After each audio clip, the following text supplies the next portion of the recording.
Pisces, hi! Welcome to Mystic Queen PH. At ito ang inyong energy update from November 1 to 15, 2025.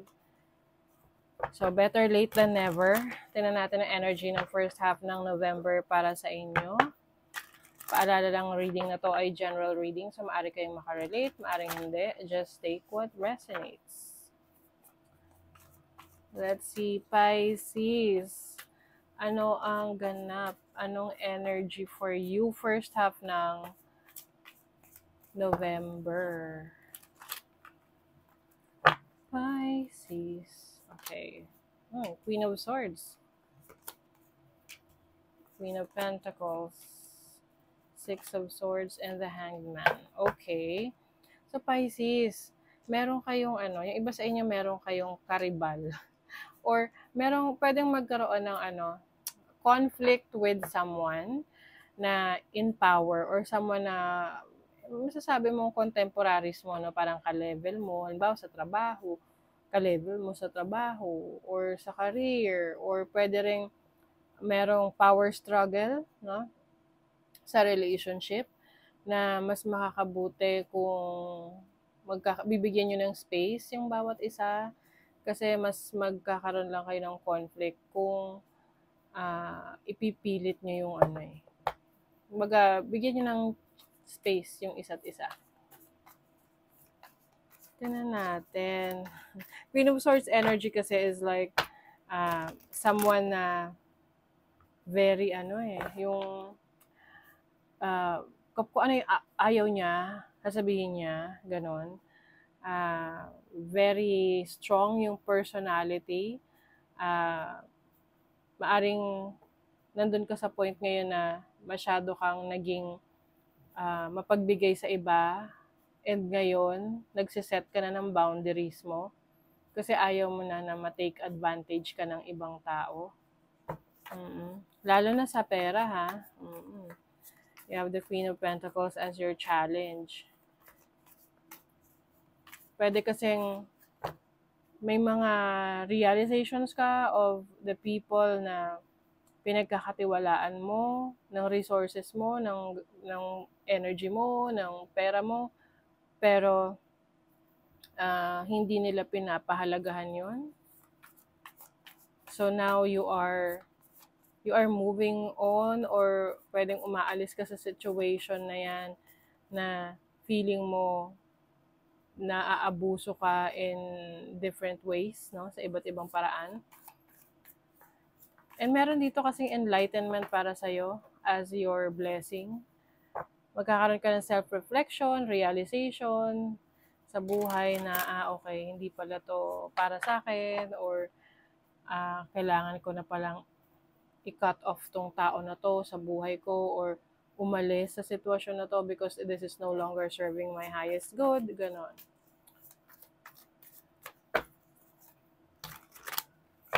Tingnan natin.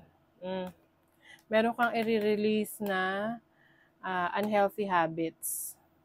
Some of you, meron ditong obsession sa isang bagay, sa isang tao, na kumbaga yung pagiging obsessed mo doon, hindi ka na nagiging productive.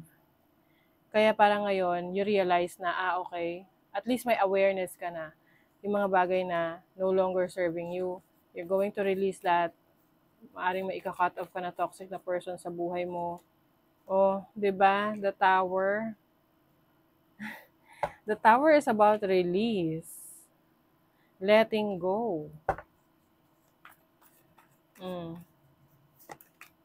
Oh my goodness. Judgment. This is rebirth. A brand new you. Nagkakaroon ka na ng awakening.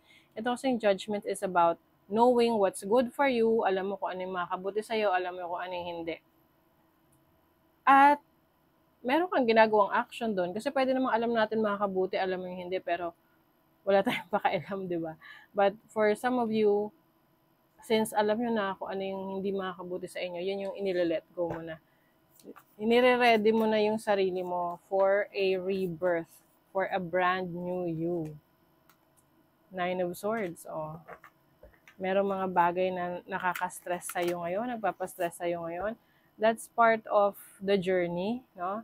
ang importante, aware ka na dumadaan ka lang sa ano na yan, sa phase na yan sa buhay mo. But definitely, there are better things na darating.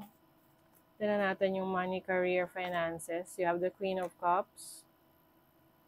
Meron kang creative na project na pagtutuunan mo talaga ng pansin. This can be content creation or personal project mo sa buhay, no? Or personal project mo sa business mo, or maaring may trabaho ka na may gusto kang patunayan no? Sa career mo. And you are really showing your love. You are showing your passion, your commitment sa career mo, sa finances mo, sa trabaho mo. Sa love life naman, you have the Justice card and the Three of Cups. Okay. Some of you, this is a relationship with a friend.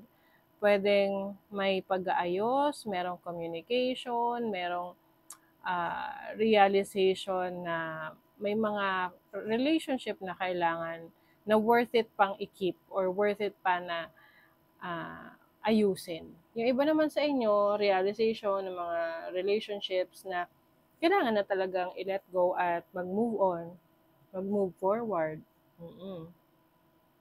Some of you, merong sa family ninyo or partner mo na meron silang achievement na syempre, kung family members mo, mahal sa buhay, at nagkaroon ng achievement mo na rin yon, 'di ba? Oo. Some of you, Pisces, meron kayong may mga limitation sa paligid nyo na parang feeling mo hindi ka makakilos. Kailangan nyo i-clear yung isip nyo. Kasi yan yung parang nagsastop sa'yo from becoming more productive. Minsan aware naman tayo, halimbawa sa cellphone natin. Pagkagising pa lang sa umaga, cellphone na agad. Hanggang sa inabot ka na ng 1 oras, hindi ka pa nakakapag-breakfast kasi nagdo-doom scrolling ka. So, hindi na siya productive para sa'yo. Although aware ka doon, kaya lang, wala kang magawa nahayaan mong makontrol ka ng ganong sitwasyon. So, ikaw dapat ang maglakas ng loob na kung mawala. Tingnan mo, dalawang cards puro nakagapos. Meron kumukontrol sa'yo. Pag sinabing kumukontrol, hindi lang naman yan tao. This can be anything na nag-overpower sa'yo. Like, for example nga, ayun, social media, cellphone, gadgets. 'Di ba? So, this is, nagiging burdensome na sa'yo. Oo. Na kailangan mo nang umalis dyan with the Knight of Wands. This is about action, release. Oo. Kasi, kung hahayaan mo lang, masastuck ka talaga. Wala kang matatapos, wala kang ma-accomplish. Kailangan mo yan paglabanan. May mga sacrifices, let go, giving up. May kailangan ka i-release. Yung iba kasi sa inyo, matigas ang ulo. Oo. Ayan stubborn. Network, connections, yung pag-connect natin sa ibang tao, gamitin natin to sa mas positibong paraan, mas productive na paraan. Kumbaga, use it to your advantage. 'Di ba? Kaysa hindi naman productive. Seer, owl. This is about knowledge. Maaring meron kang aalamin, pag-aaralan, ima-master na skill mo para mas maging productive ka or ma-upgrade mo yung level mo, ma-upgrade mo yung skill set mo. You're seeking for truth. Unity heart. You're being called to work on collective healing. Alam niyo, Pisces, naturally kasi mga Pisces, yan ay very spiritual, someone na connected sa healing, sa spirituality, psychic, nandun eh. So, if ikaw parang feeling mo, there is something na kailangan mong gawin to help others through your gifts, your talents, your skills, na makakatulong sa iba to heal them, no? Then do it. Kasi maaring ikaw ay, tinatawag na talaga na mag-serve. Mag-serve sa community or sa collective. Ayan. So, that is your reading, Pisces. Thank you so much. See you again.